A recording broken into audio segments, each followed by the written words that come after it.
Hello, and welcome. Today, I want to talk about Penance brand and some things that I have learned by playing the skill about how its mechanics work. When I first started playing it, this is how it looked. It's pretty awkward, the clear is slow, and enemies are getting a very large window of time where they can hit me. The reason for this is the brand doesn't deal damage while it's ticking. It only deals damage at the end when the duration expires or the brand is removed from the enemies. My first solution to combat this was to put in a less duration support, thinking, okay, well, if the brands don't last as long, they can explode faster. And this does, to an extent, help to mitigate the problem. However, less duration is really only a bit of a band-aid. It's not a great solution. It does still have some of the same problems where enemies are able to hit me for way too long, and it causes issues on single target. If things are almost living in blood aqueducts, you know in maps those rares are going to be totally fine. The reason for this is Penance brand deals more damage as it builds up stacks of energy on the enemy. If the duration is so short, it's hard for it to build up those stacks. So, I found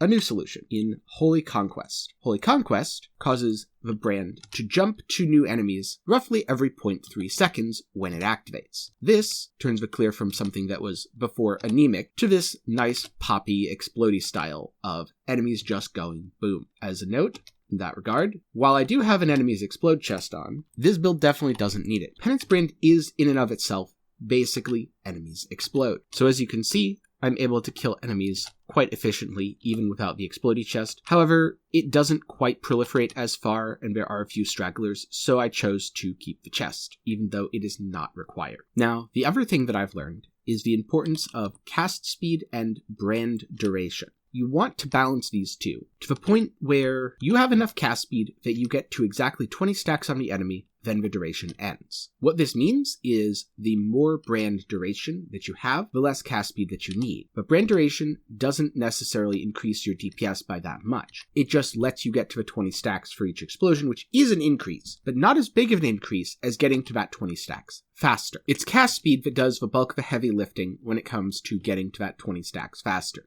Now, one thing to keep in mind that I've seen a lot of Penance brands neglect is if you are casting 2 brands on the enemy, you can't simply do, oh, my brand has a 1 second duration and I have 10 casts per second or 10 activations per second, therefore I get to 20 stacks. Because remember, the brand also has a cast time. So mine has a 1.2 second duration and roughly a 0.3 second cast time, meaning if I were at the 10 casts per second that I just mentioned, I would need at least enough duration to cast it, have one go full duration, and have the other go full duration minus 0.3, which 1.2 seconds happens to be the perfect breakpoint for, as you will get 12 ticks and 9 ticks. I hope you found this helpful. Thank you for watching. If you have any more questions about Penance brand, I will probably be doing a more in-depth dive into the skill in the future. Again, thank you for watching. Feel free to discuss the skill more in the comments, and stay sane, Exiles.